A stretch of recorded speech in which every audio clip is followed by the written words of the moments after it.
Spoštovane gledalke in gledalci, prav lepo pozdravljeni. Danes, ko snemamo to oddajo, je 4. avgust 2022. To je god zavetnika, župnikov, duhovnikov, svetega Janeza Marija Vianeja iz Arsa.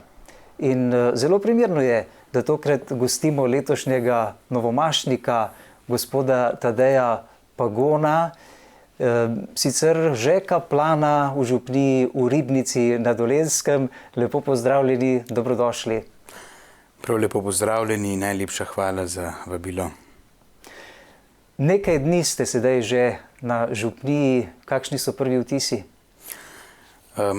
Pravzaprav me navdaja eno veselje, zaradi tega, ker prihajam v pastoralo, prihajam k ljudem, da bi lahko s svojimi močmi in predvsem z Božjo pomočjo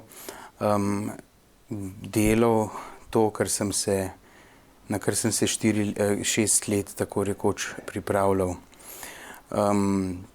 Torej, tako na teološki fakulteti, kakor z življenjem v bogoslovnem semenišču. Vesel sem župnika, gospoda Berčana, za res prav lep sprejem, eno tako lepo naravnanost, človek človeku, in nenazadnje tudi za kraj, za dolenjsko področje, kjer bom preživel nekaj prihodnjih let. Je živeti v semenišču bogoslovju toliko let neko varno zavetje, glede na to, da ste sedaj odšli med ljudi? Na nek način varno zavetje, po drugi strani pa tudi čas neke, morda lahko rečem, negotovosti, v tem smislu nepoznavanja konkretnih pastoralnih trenutkov, slučajev, situacij, v kateri se duhovnik, bodisi kaplan, bodisi župnik potem znajde. S prihodom na župnijo, kot že rečeno, se to potem spremeni, teorija postane realnost in na ta način, lahko rečem, da na čist drugačen način vidim stvari, ki sem se jih prej učil. Ste že spoznali kaj župljane, tudi mladino denimo? Ja, kratko smo se res že srečali z nekaterimi, tudi z nekaterimi župnijskimi sodelavci, ki sodelujejo pri pastorali, pri oznanjevanju. In zaenkrat so občutki zelo lepi. Domnevam, da se boste kot kaplan ukvarjali tudi z mladino, ne? Res je, kakor zaenkrat kaže razporeditev, naj bi bil zadolžen za duhovnost pri skavtih, oziroma vsaj del. Potem tudi je v župniji zelo aktivna mladinska skupina,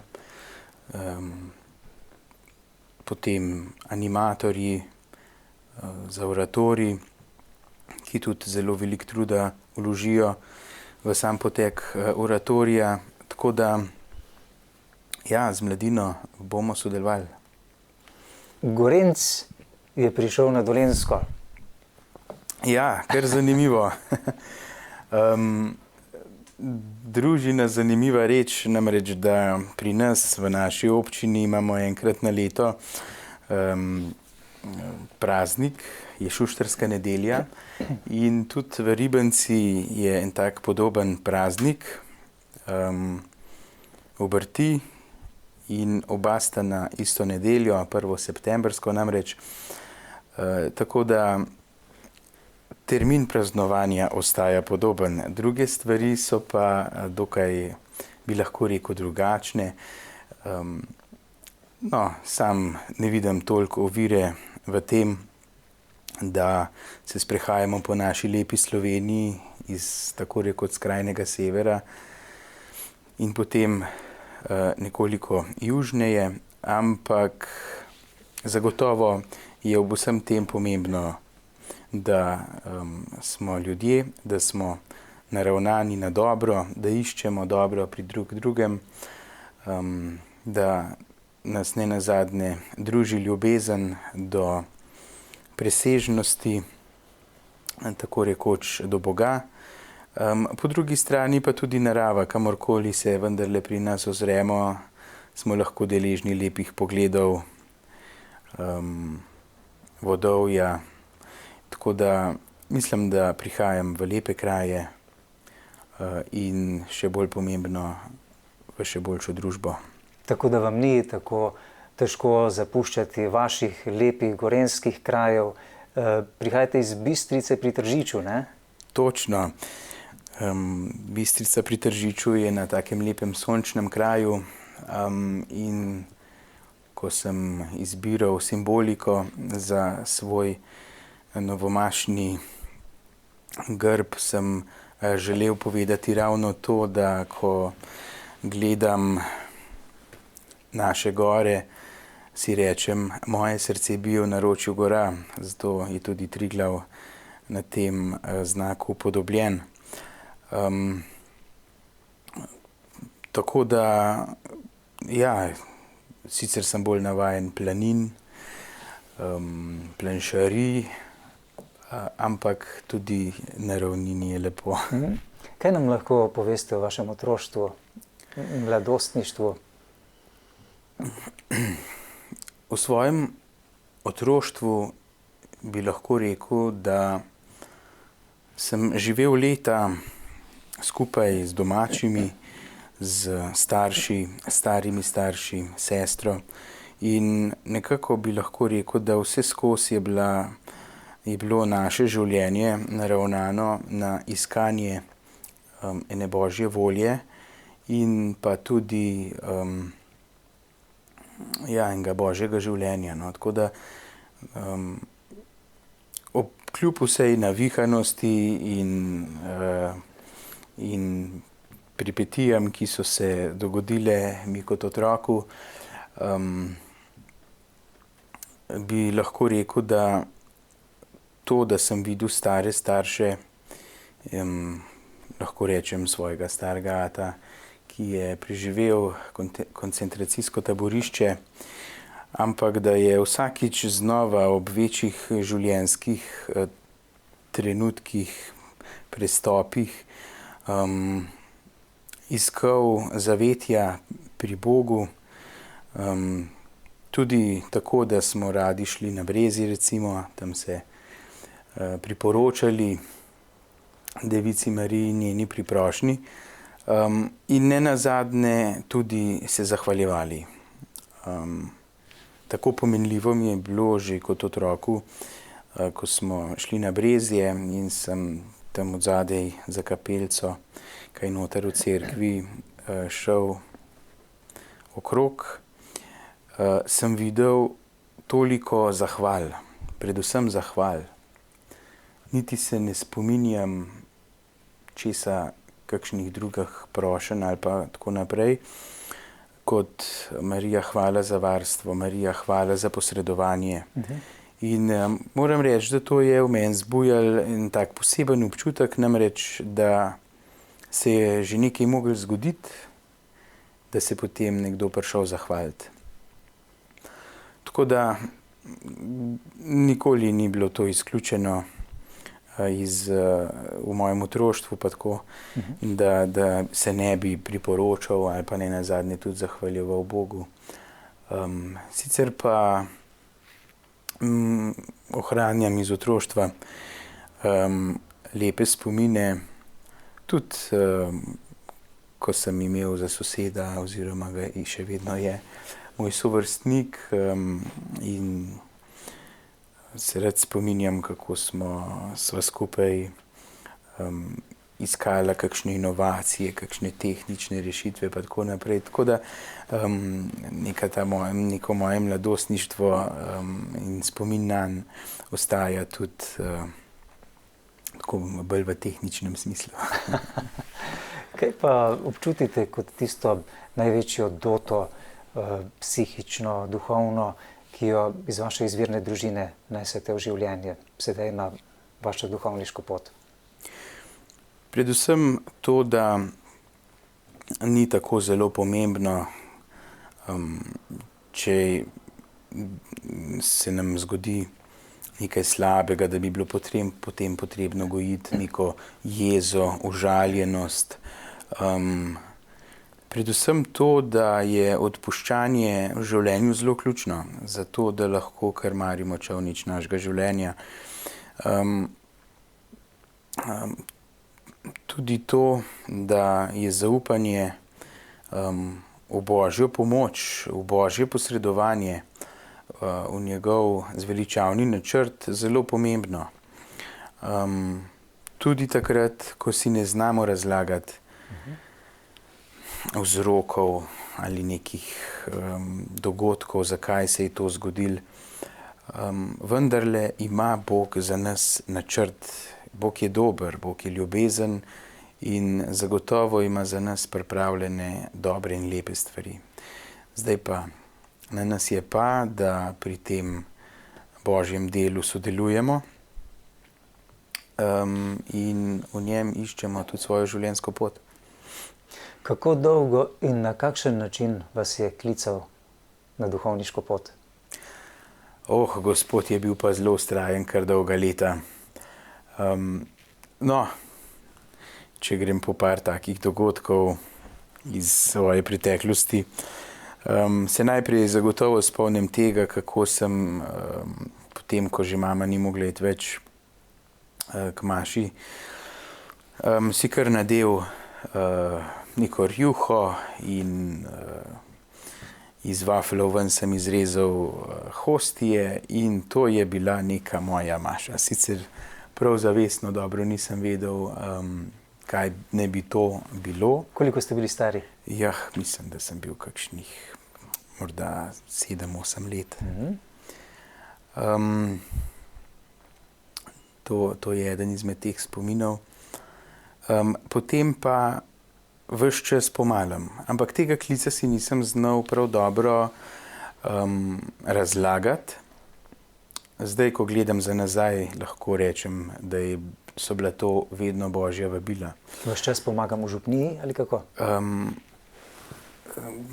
Sodeloval prav nisem, morda potem nekaj let pred vstopom v bogoslovje, ko je bilo to iskanje toliko bolj intenzivno. Predvsem so se ta vprašanja pojavljala ob prelomih, iz osnovne šole v srednjo. Kaj želim početi, pa bi bil eno, pa bi bil drugo.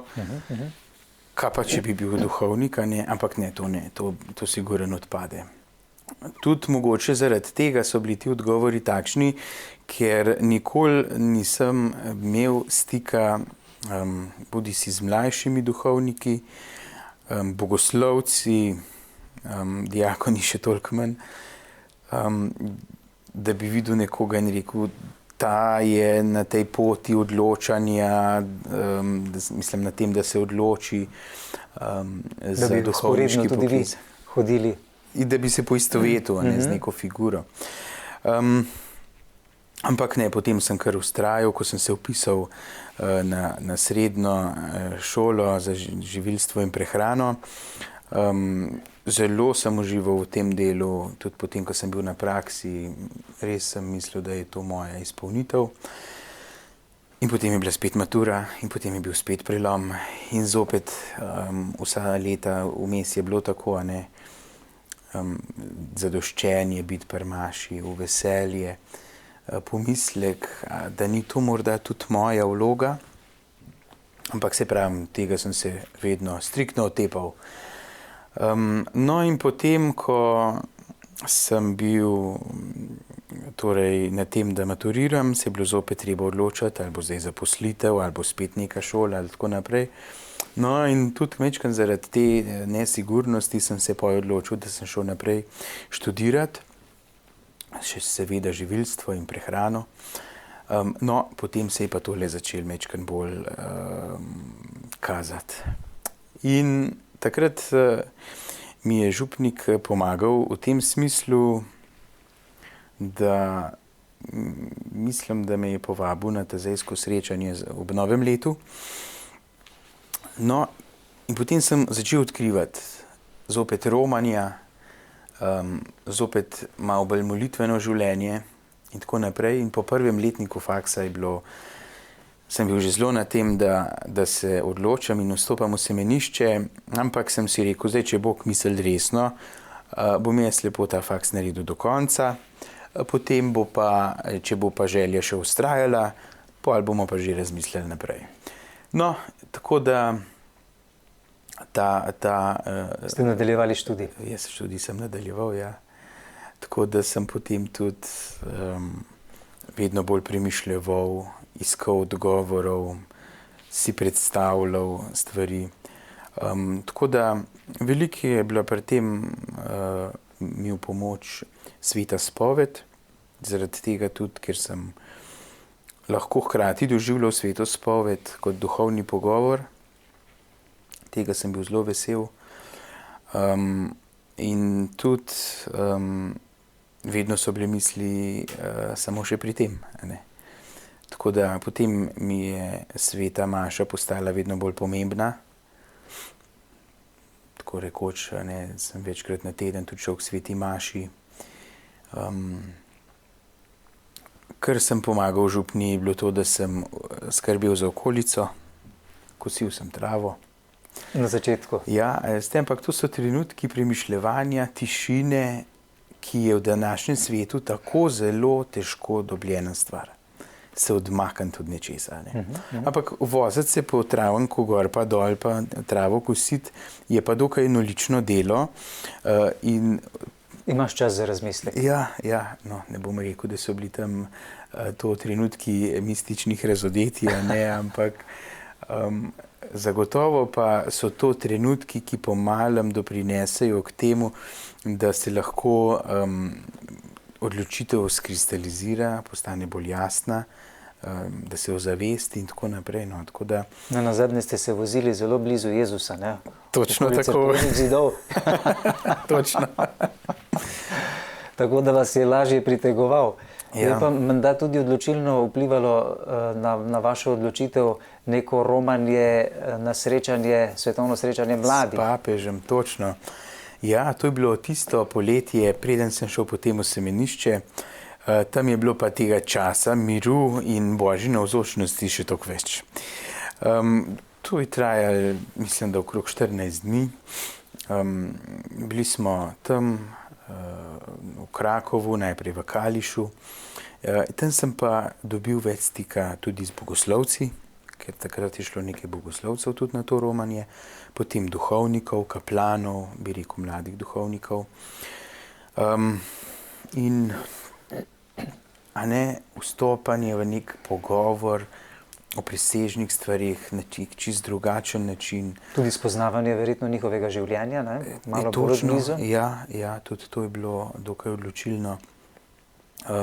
In zopet ta čas, ki ga privoščam vsakomur in miru. Je bilo umirjeno, sproščeno, smo si šli ogledati kakšno stvar, potem je bil čas za molitev, za druženje. No, in tega je bilo kar nekaj, ne? Ni bilo nekih Običajno se ljudje skrbi. Malo bojimo tistega, česar ne poznamo, ne? Ko začnemo spoznavati, vendarle pridobivamo zaupanje, ne? Točno tako, ja. Zaupanje, tudi v smislu, jaz se sam spominjam tega, da me je vedno bolj pritegovala pesem, pritegovalo besedilo teh pesmi. Cerkvenih. Ja, mladinskih, ljudskih. In tudi iz njih sem črpal eno res globoko vero. Ne? Tudi za orgle ste sedli, ne? No, to še vedno igrate? Še vedno rad, ampak bolj za svoje veselje. Ja. Tako da se pravi, besedila, pesmi so bila tudi pri vaši odločitvi dokaj bistvena.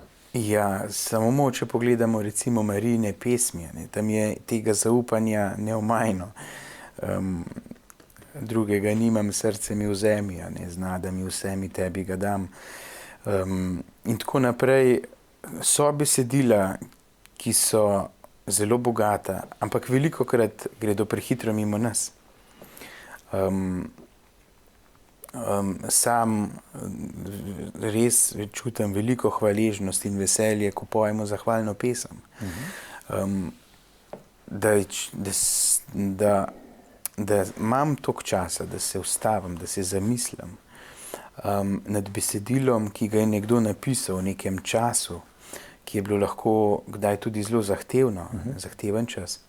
Tako da bi rekel, priporočam vsakomur, naj ob petju pesmi, pa če tudi je posluha nekoliko manj, pa posluša besedilo in se poskuša sam oživeti v tisto pesem. Jaz iz tega še danes črpam.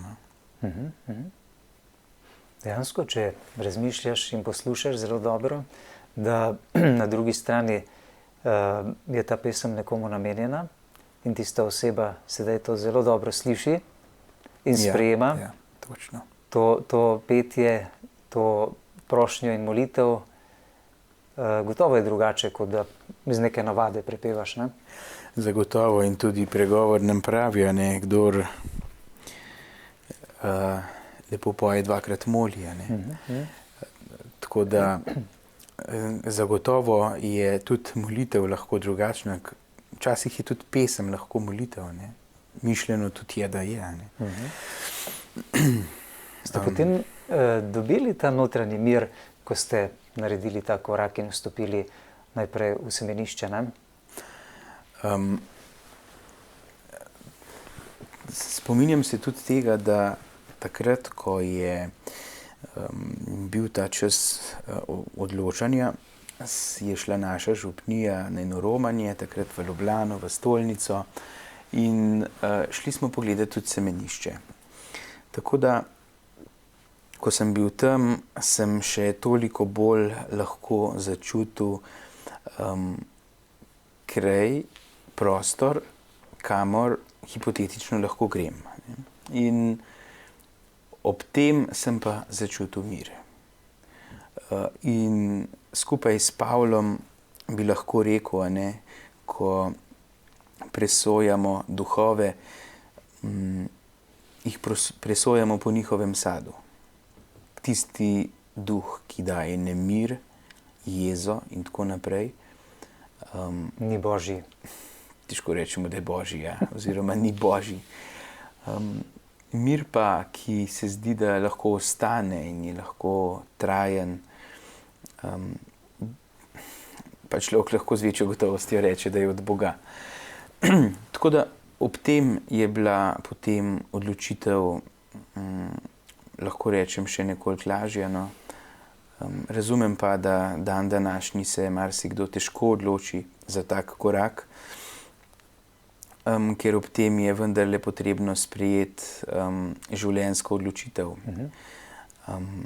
In oboje se dela zelo težko, bodisi za posvečeno samskost, za duhovništvo, bodisi za zakon, s poroko stvari in po božji milosti postanejo dokončne, ne. Tako da smo pa v družbi, ki pa želi imeti stvari zelo zamenljive, bolj instantne, hitro zadovoljstvo, malo truda, kar pa ni v skladu ne z zakonom in ne z duhovništvom. Zakaj ste najbolj hvaležni bogoslovju, vašim kolegom, bogoslovcem in vzgojiteljem v semenišču? Predvsem za čas, prostor, kjer smo skupaj, po domač rečen, gor rastali, ne. Bil je kraj, kjer je bil mir, je bilo možno študirati. Po drugi strani taka družba somišljenikov, če tako rečem. Tako da je bila tudi družba prijetna. Po drugi strani vodstvu, ki je z vnemo in skrbjo opazilo naše talente, naše darove, jih usmerjalo in razvijalo. Po drugi strani pa tudi priložnosti za rast, kakor smo radi rekli, a ne.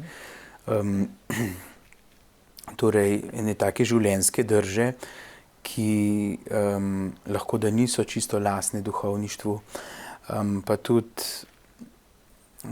bodisi navade ali kakorkoli, ki jih je bolje opustiti. Tako da vse v neki drži ene dobrosti, zato da bi bili boljši, da bi bolj ljubili Boga, bolj ljubili bližnjega in se nenazadnje darovali in razdajali za druge. Je bilo težko zapustiti vaše priljubljeno področje živilstva, prehrane in tako presedlati na popolnoma drugo temo, da tako rečem? Ali vam bo sedaj tudi kot duhovniku tisto področje prišlo prav, da ste ga naštudirali? Moram reči, da takrat, ko sem se odločil za semenišče in za teologijo, nekako nisem imel v ozadju te misli, da se pa zdaj od nečesa poslavljam. Namreč vse stvari in vse znanje, ki je bilo tam pridobljeno, je bilo do te mere, da mi je bilo veselje. In ker me je veselilo, še danes vidim kakšne stvari, kakšne živila, surovine, se spominjam, kaj smo o njih govorili, bodisi na faksu, bodisi v srednji šoli. Je pa tako, da je področje študija bilo povsem različno, ne. Od nekega naravoslovja sem potem prišel na teologijo, ki je humanistika, delno družboslovje, kar sem si mislil, da ni povsem v moji naravi. Ampak ravno s tem, ko ugotavljam, da je nekaj, da je moje naprezanje ali pa tako naprej, moja volja, da bi nekaj naredil, Bogu v čast in potem da milosti. Čeprav so bili nekateri predmeti, ki so bili morda bolj zahtevni, a ne, tudi pri tem sem potem dobil milost, da smo se te stvari izpeljal. Tako da nekaj zapuščam, pa živilstvo in za sabo, tega nekako nisem čutil. Je pa tako, da se stvari, kot že rečeno, pojavljajo tudi še zdaj v življenju. In nemalo kdaj se zgodi, da ko se srečamo z neko hrano, z nekim obrokom, kdo reče, povej nam, a je dobro več tega, več onega, čemu nam to koristi, čemu nam ono škodje. Tako da sam vidim v tem priložnost, zato da, kot reče moje novomašno geslo, življenje je več kot jed, govori ravno o tem, da je pa tudi jed nekaj, a ne? Ni nič, je pomembna, vendarle jo naklanja Bog, je Božje stvarstvo in ravno zaradi tega vidim v tem priložnost, da lahko z nekom spregovorim tudi o tej temi, ker o Bogu in o duhovnosti je velikokrat težko zaštartati ali pa tako iti na to temo. V tem smislu, da imam še eno temo več, o kateri se lahko pogovarjam. No, nazadnje, če pomislim na začetke človeka, v potu svojega obraza boš služil vsakdanji kruh ali nekaj takega, ne? Ja, lahko preberemo. Tako da očitno pred Bogom tudi to veliko pomeni, ne? Da človek poskrbi za svoje materialno preživetje. Tako, in ob stvarjenju poslušamo, da karkoli je bilo ustvarjenega, je bilo zelo dobro. Po drugi strani pa tudi o tem, da v apostolskih delih slišimo, da so stvari, in hrana, ki jo Bog naredi za čisto, za nas čista, in jo ne imejmo za nečisto, v smislu izogibanja kakšnim vrsti mesa ali česarkoli drugemu. O hrani je v Svetem pismu kar nekaj pisanega. In samo nekaj stvari je, ki se jih moramo vzdržati, potem v Jakobovih klauzulah iz prvega koncila beremo, da je to meso darovanih živali in zadušenih živali. Tako da to so stvari, ki se jih vzdržimo, sicer pa vse, kar prejemamo po naravi, rastlinje in živalstvo, kot že rečeno, je dobro. Gotovo imamo precej drugačen odnos do hrane danes, kot so imeli naši predniki, ne? Ko so bili popolnoma odvisni od narave. Danes gremo v trgovino, kupujemo hrano, ne? Ampak vse bolj nekako čutimo, da hrana je pomembna, da je zdravilo, da je tista, ki nam pomaga preprečevati bolezni in tudi nenazadnje pomaga k temu, da če že zbolimo, tudi lažje ozdravimo, ne? In tega so se prav dobro zavedali menihi, a ne? Spomnimo se samo patra Ašiča, koliko nekih zdravilnih učinkovin je zmešal zaradi tega, da bi pomagal človeku, predvsem iz rastlin. Po drugi strani pa je res, da živimo v potrošniški družbi. To je izredno klišejska beseda, ki je že kar nekoliko obrabljena in se nihče več ne zdrzni, ko jo sliši. Ampak potrošniška družba nenazadnje pomeni, da imam takoj na dosegu, kar želim, ker pač plačam in imam pravico. Po drugi strani pa lahko to odvržem, kakor mi paše. Tako da je res, da so naši predniki, predvsem zaradi tega, ker se stvari ni toliko dobili, bili primorani se znajdeti sami in pač si pridelati vsakdanji živež.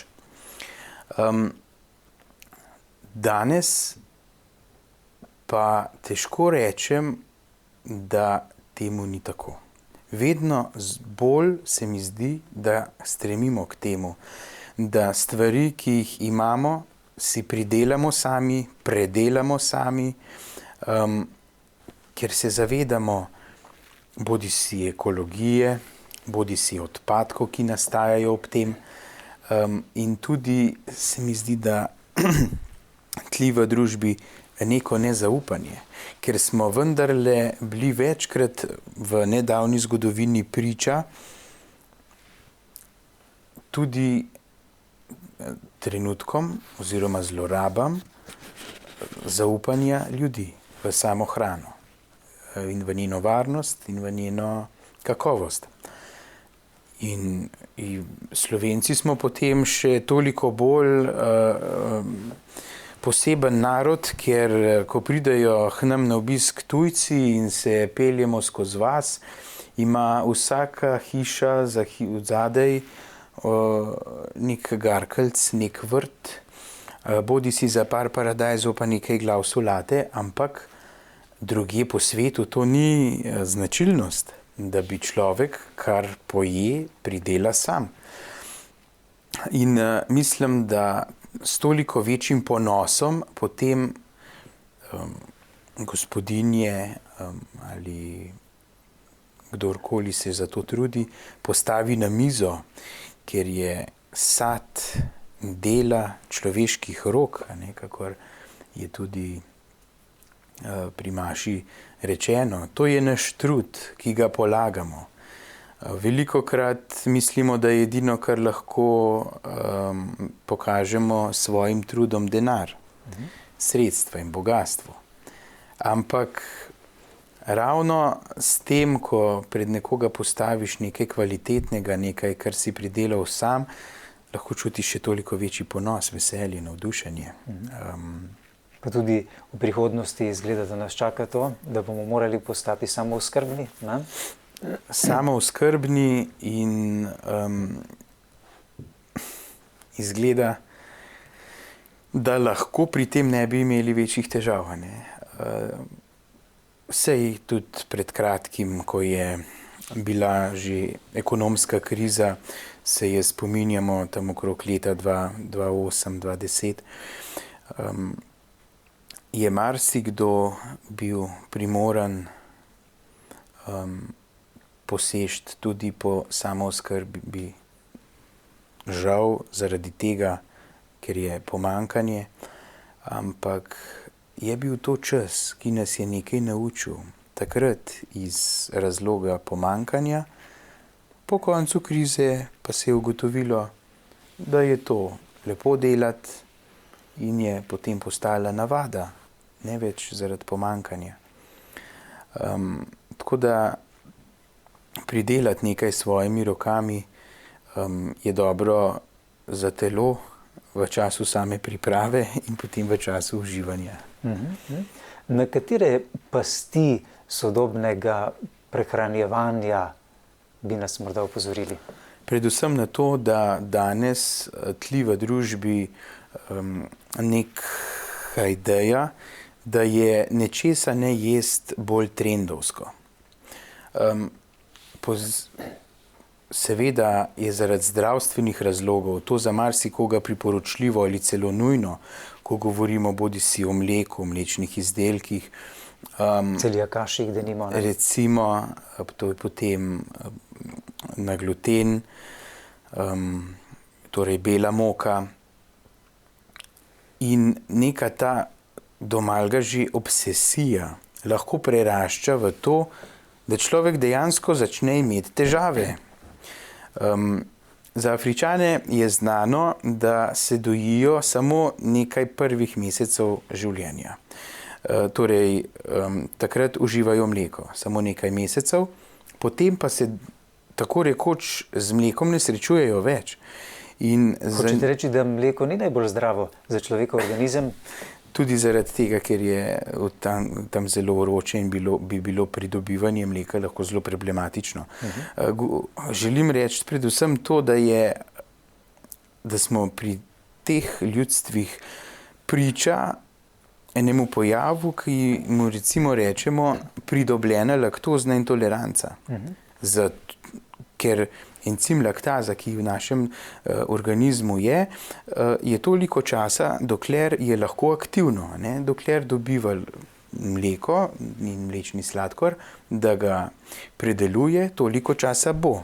Dokler pa ni več te stvari za predelovati, tako po domače rečeno, pa potem usahne. In potem čez leta je nekdo kar naenkrat lahko intoleranten na laktozo oziroma je ne prenaša.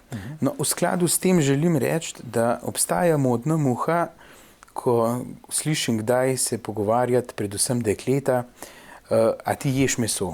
Jaz seveda ga jem. Ja, veš, tlele nas je pa ene par, ki pa mesa ne jemo.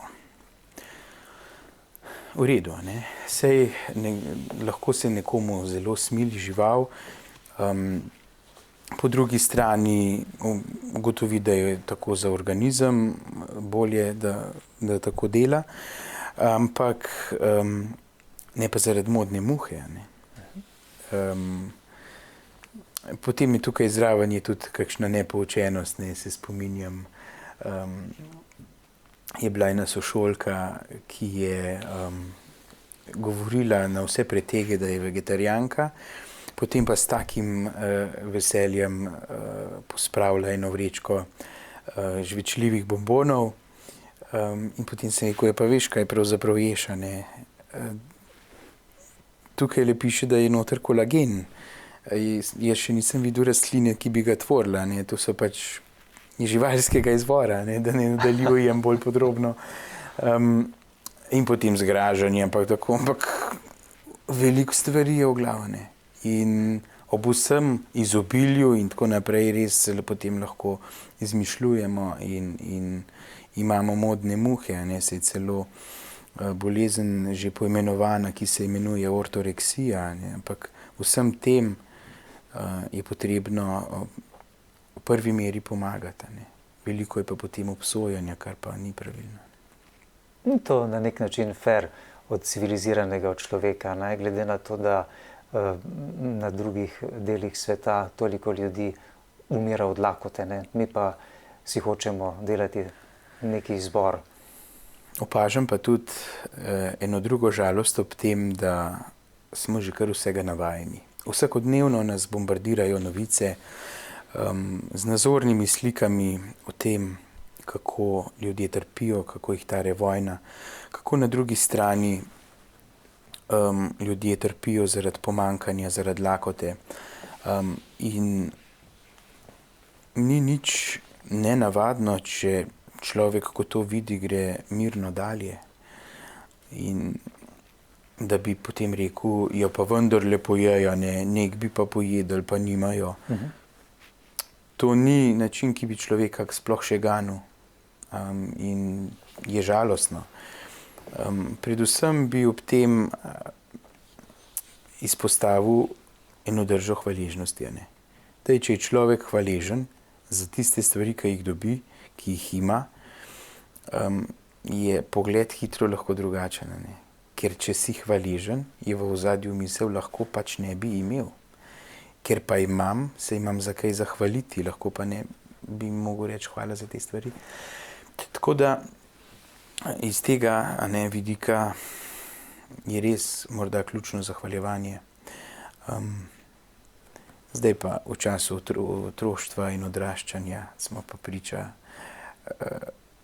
vsem možnim stvarem, zopet zaradi predobilja, ne.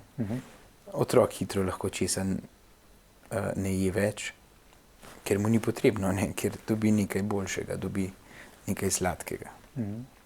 Današnji človek poleg hrane konzumira vsakodnevno tudi ogromno zdravil, sintetičnih zdravil, ne?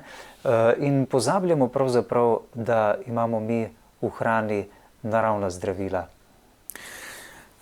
Res je, in to stvar v prehranjevanju sem po prvih duhovnih vajah, ki smo jih imeli z bogoslovci, takrat v Veržeju, se spominjam, kako me je prešinila tale misel. Zdaj, ko sem tukaj, ko imam čas za pogovor z Bogom, ko imam čas, da poslušam njegovo Božjo besedo, jo berem, pustim, da se me tako rekoč dotakne, sem na neki ničli.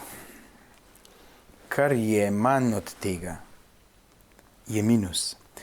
In zaradi tega sem to povezal tudi z mislijo, ki me je pa spremljala v času živilstva, ne. Jest zdravo hrano, jest, uživati dovolj tekočine, se zadosti gibati, uživati hrano po nekem razporedu v smislu beljakovin, toliko ogljikovih hidratov, toliko maščob, toliko vlaknin, vitaminov, mineralov. Takrat človek pride tako rekoč do neke ničle. Kar je manj od tega, je za človeka minus, je pomanjkanje. Tako da v skladu s tem bi rekel, da imamo še veliko priložnosti v odkrivanju predvsem, ne bom rekel novih jedi, ampak starih jedi, ki so jih poznali na podlagi izkustva njihovega delovanja, naši predniki, v skladu z letnim časom, ker seveda ni bilo možnosti shranjevanja, v skladu z letnim časom, v skladu z načinom dela in tako naprej, so točno znali prilagoditi jedilnik. po eni taki preprosti kmečki pameti, ker so stvari poznali. Danes ne poznamo niti neučinkovin oziroma hranilnih snovi v hrani, niti tega, če vprašaš marsikoga za kakšen sadež, kdaj zori, ker je pač celo leto. Polet nam tudi jabolka pašejo, ali pa sploh zgodaj polet in mislimo, da so to pač poletni sadeži in marsikakšen otrok pač ne ve, da je to talanski jabolk, žal. Tako da tukaj se mi zdi, da imajo izredno veliko vlogo. Tako kot pri hrani, kakor tudi pri duhovnosti, stari starši. Starši, vem, velikokrat nimajo časa, da bi se posvečali vsem tem vprašanjem. Stari starši pa imajo čas, imajo znanje, modrost, spominjajo se načinov, kako so to delali njihovi starši, njihovi stari starši, ste to govorili pa leta in leta nazaj. In so neizmeren zaklad. Neizmeren zaklad znanja, modrosti in izkušenj. Tako rad jim jaz prisluhnem. Sedaj nasplošno velikokrat slišimo, da kdo reče, kar se tiče prehranjevanja, da vsega pomalo, da je to najboljše. Ne pretiravati ne z eno stvarjo, ne z drugo. Kaj bi rekli na to? Ja, točno tako. Edina stvar, ki jo lahko potegnem pod črto v tem času 6-letnega izobraževanja o hrani in prehrani, ja, toliko časa je trajalo kakor teologija, je ena stvar. Če ni zdravstvenih razlogov, tako kot sem prej rekel, se eni stvari odpovedati, se ji ne odpovej. Uživaj vse, ampak vsako stvar z latinsko rečemo con grano salis, ščepcem zdrave pameti. Seveda je treba jesti jajca, ocvirke, zasko, ampak to ne sme biti vsak dan dvakrat. Če pa to enkrat na teden, se imamo točne tabele napisane, koliko je priporočljivo za vsako stvar posebej, je pa s to stvarjo nič narobe. Ampak seveda potem je treba si ta repertoar, če tako rečem, možnih jedi drastično razširiti. Tako da nobene stvari opuščati in po drugi strani z nobeno stvarjo pretiravati. To je misel, s katero lahko zaključim 6 let izobraževanja. Nek povzetek iskanja vašega življenjskega poklica so bile besede iz Lukovega evangelija, da je resnično življenje več kot jed, zemeljska jed. Ja.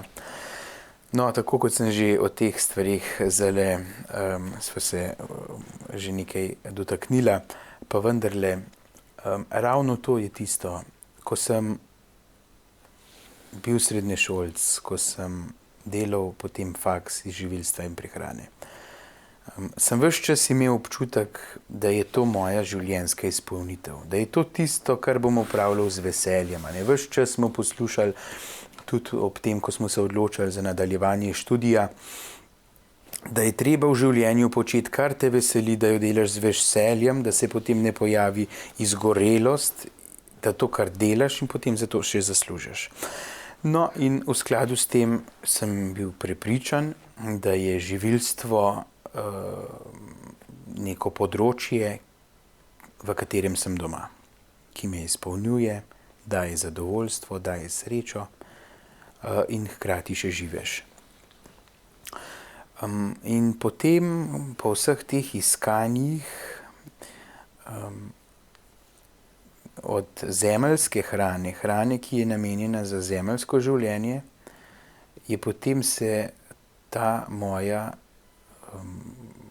pot usmerila na hrano, ki je za duhovno življenje. Je Božja beseda, je sveta Evharistija. In tako kot bi bil sicer služabnik jedi, hrane in prehrane, sem sedaj postal služabnik pri oltarju, služabnik Evharistije in služabnik Božje besede. In mislim, da mojo življenjsko pot, to novomašno geslo, najbolje razlaga. Zato sem si tudi vzel to kot neko popotnico za svojo duhovniško službo.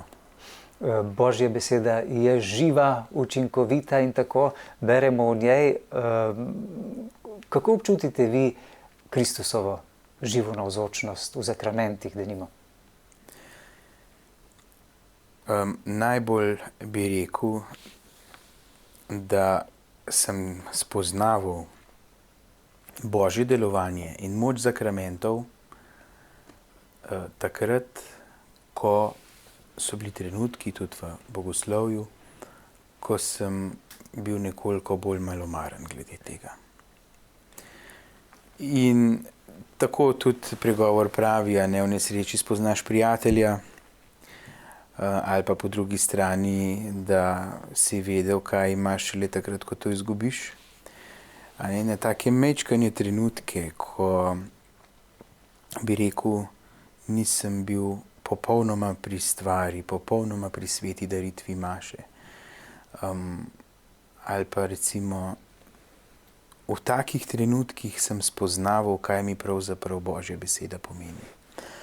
Kaj mi pomeni sveta Evharistija, zakramenti torej. Dajejo mi čisto človeško rečeno mir, notranji mir in po drugi strani navdihe za vsako stvar, ki jo delam. Božja beseda je tako rekoč napisana že kar nekaj časa, ampak je vsakič nova. Vsakič nam spregovori na poseben način, glede na stanje, glede na življenjske situacije, trenutke, v katerih se nahajamo. In to je tisto, kar bi sam lahko rekel, ne? Črpati iz Božje besede v konkretni situaciji. Ne? Tako da so to trenutki Božje bližine, Božje milosti. Ne? To pa posebej spoznavam še toliko bolj zdaj sam, ko lahko kot duhovnik dam odvezo, tako rekoč darujem sveto daritev Kristusa. A ne? In sem Kristusov služabnik in tako rekoč v službi zakramentov. In ko vse te stvari po Božji milosti počnem, takrat sem sedaj izpopolnjen in mislim, da je vsak človek kdaj v trenutku, ko ne vidi več poti, ko se mu stvari ne zdijo več tako smiselne, ko pridejo še tako prehude preizkušnje, da niti Božja pomoč se zdi, da nima več smisla. In takrat pride do trenutka, ko na Boga lahko kratko pozabimo, ga zanemarimo in ta trenutek je potem odločilen, kako živeti naprej.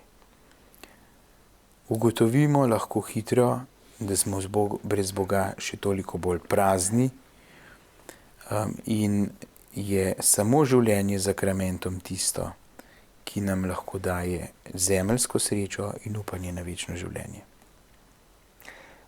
Pa tudi človek današnji se vse bolj počuti ogroženega.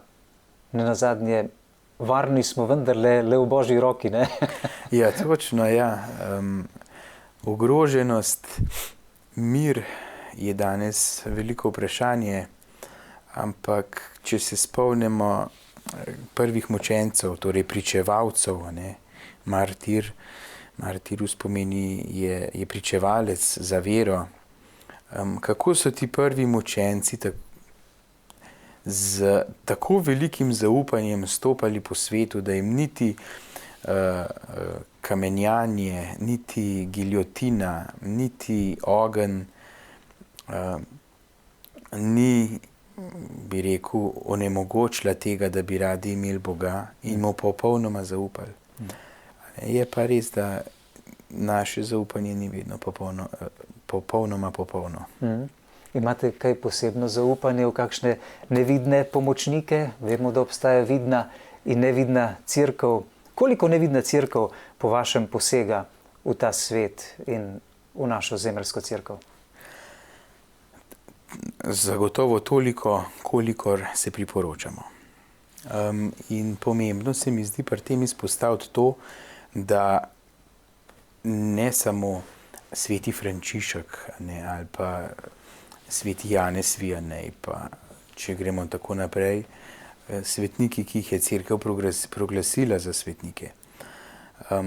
So tudi svetniki, so tudi tisti, ki so že odšli z tega sveta in so naši priprošniki.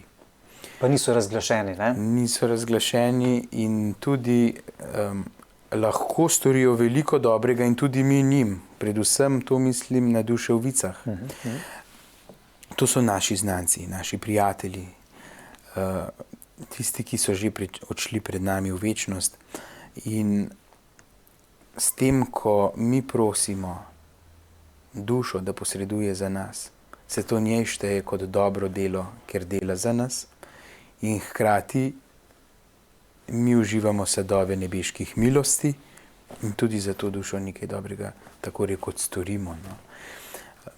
In zavedanje v to posmrtno življenje, v onstranstvo, je tako zelo pomembno za naš vsakdanjik, ker Mati Marija z vsakim trenutkom, ko izgovorimo njeno ime, ko se priporočamo njeni priprošnji pri Bogu, postajamo Božji prijatelji. Svetniki so nam na ta način vedno bolj blizu, na ta način pridobivamo moč, ker danes je tako aktualno, da svoje vsakovrstne napore iščemo v uravnovešenosti energij, v stvarstvu, v črpanju raznih zopet energij iz rastlin in iz kamnov, ampak to ni Božje življenje. Žal mi je, da še tako, ali takole rečeno, da smo tolikokrat tudi kristjani, tudi verniki deležni takih stranpotov, pa se sploh ne zavemo, da so stranpoti. Se vam zdi, da je to tudi pomanjkanje poučevanja v cerkvi? Lahko bi rekel pomanjkanje poučevanja, ampak če želimo prisluhniti, je vsako nedeljo se kje najde kakšna pridiga, marsikje tudi vsak dan. Na spletu je treba prečistiti svoj nabor spletnih strani, forumov in portalov, iz katerih črpamo za svoje duhovno življenje, ker vsaka nebesa, ki so omenjena, še niso nebesa. In vsak Bog, ki je omenjen, še ni Bog. Zato smo pa v izredno veliki nevarnosti, ves čas, zaradi tega, ker vse se lahko omenja, samo Jezus Kristus ne. Stalno lahko se prodaja v vseh raznoraznih trgovinah bude, lahko se prodaja raznorazne amulete,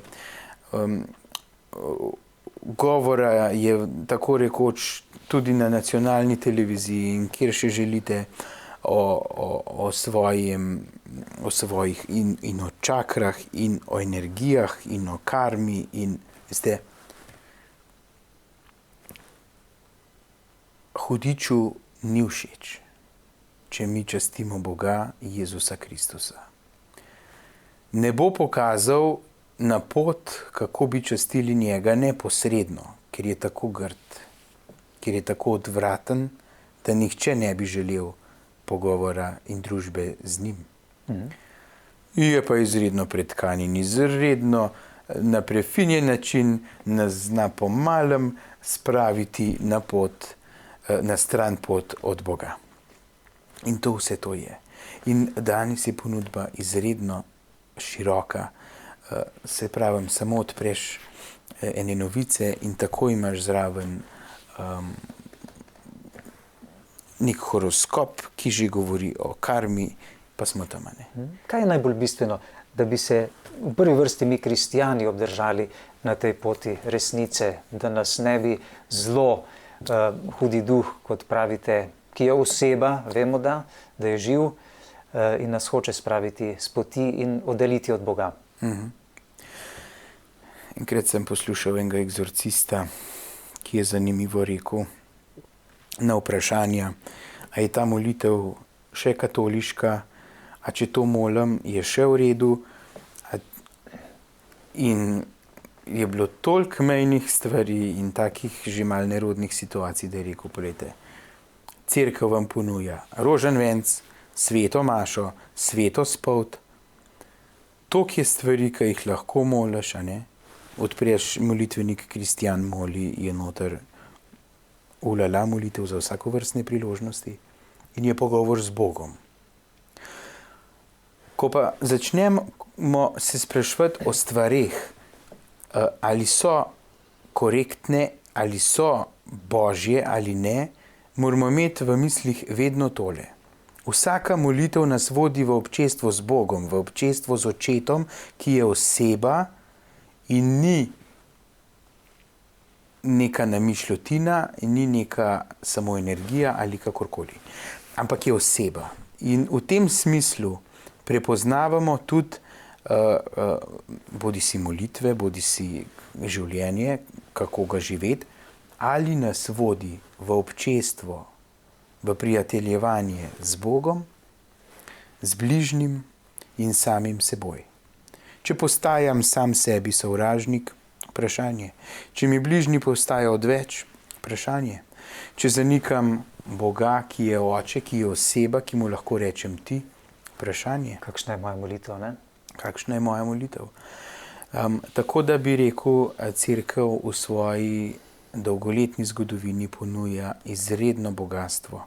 Izredno bogastvo življenja svetnikov, njihovih življenjepisov, ki lahko postajajo naša motivacija, naš vzor. Po drugi strani nam ponuja daritev svete maše, ki s svojimi besedili spremlja naš vsak dan posebej, vsak dan konkretno. Potem in tudi nabor molitev, a ne? Nekatere se nam zdijo velikokrat že zlajnane, pa se nam zdijo neučinkovite. In včasih menjamo molitve zaradi tega, ker smo lahko miselno bolj pri stvari. Ne? Če samo pogledamo po drugi strani molitev Oče naš, najmočnejša obramba, ki jo vsebuje, so sklepne besede te molitve. Temveč reši nas hudega. A ni to eden izmed egzorcizmov, ki je tako rekoč Jezusova beseda, ki nam jo je zapustil in je namenjena neposredno Očetu. In kdo drug bo bolj vedel, kako moliti, če ne sin k Očetu? Jezus Kristus k Bogu Očetu. Mislim, da je on najbolj vedel, ne? Zagotovo tako je. Kakšna mora biti naša molitev? In že ko molimo Oče naš, tisti, ki ga moli z zamero v srcu, tisti, ki ga moli z eno tegobo, bodisi sovraštvom, z nekimi nerazčiščenimi odnosi, sam sebi tako rekoč spravlja ogenj nad glavo, molimo vendarle, kakor tudi mi odpuščamo svojim dolžnikom, ne? Zdaj, če pa jaz ne odpuščam, pa jaz moram biti tisti zgled, kako želim, da mi Bog odpusti. Če jaz odpuščam bližnjemu, lahko z veliko ljubeznijo, vero in zaupanjem moram molitev Oče naš. Ob koncu tega pogovora, veliko ste nam povedali. Bomo imeli kaj za razmišljati. Gospod Tadej Pagon, vas prosim še za vaš novomašni blagoslov za vse nas, za naše gledalke in gledalce širom Slovenije. Z veseljem. Hvala tudi vam za povabilo, za vse spodbude in vsem gledalcem, ki se tudi nas, novomašnikov in vseh duhovnikov spominjajo v svoji molitvi, darovanju svojega trpljenja in se priporočam tudi v prihodnje. Prosim. Molimo.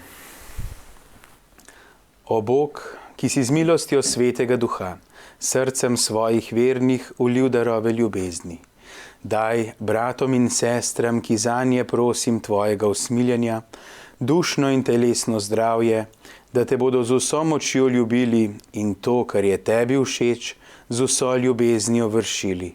Po Kristusu našem Gospodu. Amen. Blagoslov vsemogočnega Boga, Očeta in Sina in Svetega Duha naj pride na vas in na vas vedno ostane. Amen. Boglonaj, najlepša hvala. Naj bo nad vse blagoslovljena vaša mlada duhovniška pot in spet kdaj na našem programu Slovenske katoliške televizije. Najlepša hvala tudi vam, z veseljem. Hvala in hvala vam, spoštovani gledalci, za pozornost.